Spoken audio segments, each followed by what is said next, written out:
स्वागत है आपका आपके अपने YouTube चैनल जिंदगी के फलसफे में मेरे यानी गीत के साथ। दोस्तों, अक्सर ऐसा होता है कि जब भी हम कोई काम करना शुरू करते हैं तो कुछ लोग उस काम के बारे में नेगेटिव बातें बोलकर हमें लो फील करा देते हैं और हमें ऐसा लगता है कि हमें ये काम नहीं करना चाहिए।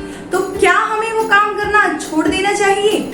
इसके लिए मैं आज आपके सामने एक बहुत ही इंटरेस्टिंग स्टोरी लेकर आई हूँ, जिससे आपको पता लगेगा कि कैसे हमें उन लोगों की बातों को सुनना छोड़ देना चाहिए। तो करते हैं शुरुआत अपनी कहानी की। एक बार एक मकड़ी अपना जाला बुनने के लिए एक सही जगह की तलाश कर रही थी। वो ऐसी जगह चाहती थी जहाँ उसके जाल में कीड़े मकोड़े मक्खियां फंसते रहें और जिंदगी भर उसे खाने पीने की कोई परेशानी ना हो। उसके लिए उसने घर के कमरे के कोने में अपना जाला बुनना शुरू किया। तभी वहां एक बिल्ली आई और उसे देखकर हंसने लगी। मकड़ी ने बिल्ली से हंसने का कारण पूछा तो बिल्ली ने कहा, मैं तो तुम्हारी बेवकूफी पर हंस रही हूँ। तुम्हें दिखाई नहीं देता ये जगह इतनी साफ सुथरी है, यहाँ तुम्हारे जाल में कौन फंसेगा? न कीड़े मकोड़े आएंगे न मक्खियां। मकड़ी को बात ठीक लगी और उसने तभी वहां से अपना जाला बुनने का विचार छोड़ दूसरी जगह खोजनी शुरू कर दी।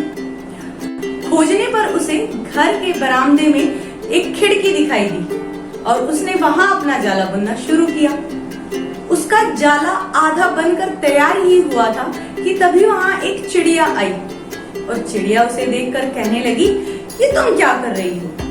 यहाँ तुम अपना जाला बना रही हो और तेज हवा आएगी तुम्हारा जाला उड़ जाएगा।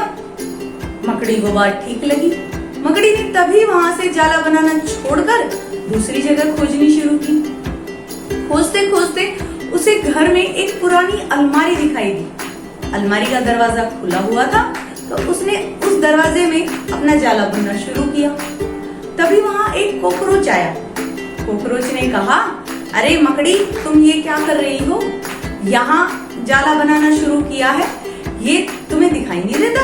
अलमारी पुरानी है, कल को ये बिक जाएगी तो तुम्हारा सारा काम व्यर्थ हो जाएगा, तुम्हारी सारी मेहनत बेकार चली जाएगी। मकड़ी ने वहां भी अपना जाला बनाना छोड़ दिया, लेकिन इसके चलते सारा दिन बीत चुका था और मकड़ी थकी हारी प्यास से बेहाल हो चुकी थी और वह थक हार के एक कोने में बैठ गई।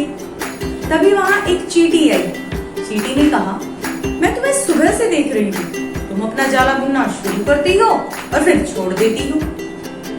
जो दूसरों की बातें सुनता है और उनकी बातों में आता है, उसका यही हाल होता है। देखा दोस्तों, अक्सर ऐसा होता है कि नेगेटिव मेंटेलिटी के लोग मीन्स नकारात्मक मानसिकता के लोग आकर हमें फ्यूचर में आने वाली समस्याओं को गिनाकर हमारा हौसला तोड़ने की कोशिश करते हैं और हम उनकी बातों में आ जाते हैं और समय निकल जाने पर पछताते हैं कि हमने उनकी बातें क्यों सुनी। जरूरत इस बात की है दोस्तों कि कोई भी काम शुरू करने से पहले हम पूर्ण सोच विचार करके चलें और फिर पूरे दृढ़ निश्चय और आत्मविश्वास के साथ उस काम में जुट जाएं। अगर हमें जिंदगी में लक्ष्य प्राप्त करना है तो लक्ष्य के प्रति हमें यही दृष्टिकोण रखना होगा। नकारात्मक मानसिकता वाले लोग कुछ ऐसे होते हैं कि एक बार एक चित्रकार ने एक बहुत ही सुंदर ड्राइंग बनाई और उसे अपने घर के बाहर रख दिया और उस पर लिख दिया कि यदि आपको इसमें कोई गलती नजर आती है तो एक डॉट लगाकर चले जाएं।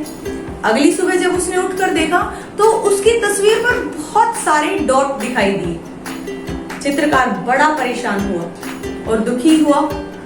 तभी एक भले मानस ने उससे कहा कि अगली बार जब भी तुम कोई पिक्चर बनाओ और उसे बाहर रखो तो उस पर ये लिखना कि अगर तुम्हें कोई गलती नजर आती है तो उसको ठीक कर दे। चित्रकार ने ठीक वैसा ही किया। अगले दिन जब उसने अपनी चित्र बनाया और उसे घर के बाहर रखा, उसने लिख दिया कि अगर आपको इसमें कोई गलती नजर आती है तो कृपया उसे ठीक कर दें। अगली सुबह उसने देखा तो उस चित्र पर एक भी निशान नहीं था। तो नेगेटिव मेंटेलिटी के लोग ऐसे ही होते हैं, गलतियां निकालने में सबसे आगे, गलतियों को ठीक करने में सबसे पीछे। तो दोस्तों, हमेशा अपने काम के लिए पॉजिटिव एटीट्यूड रखें और आगे बढ़ते चलें। और ऐसी ही ढेरों कहानियां सुनने के लिए जो आपके जीवन को एक नई दिशा दे सके, मेरे चैनल को लाइक और शेयर कीजिए और सब्सक्राइब कीजिए। मिलते हैं फिर ऐसी ही नई कहानी के साथ, तब तक के लिए बाय बाय।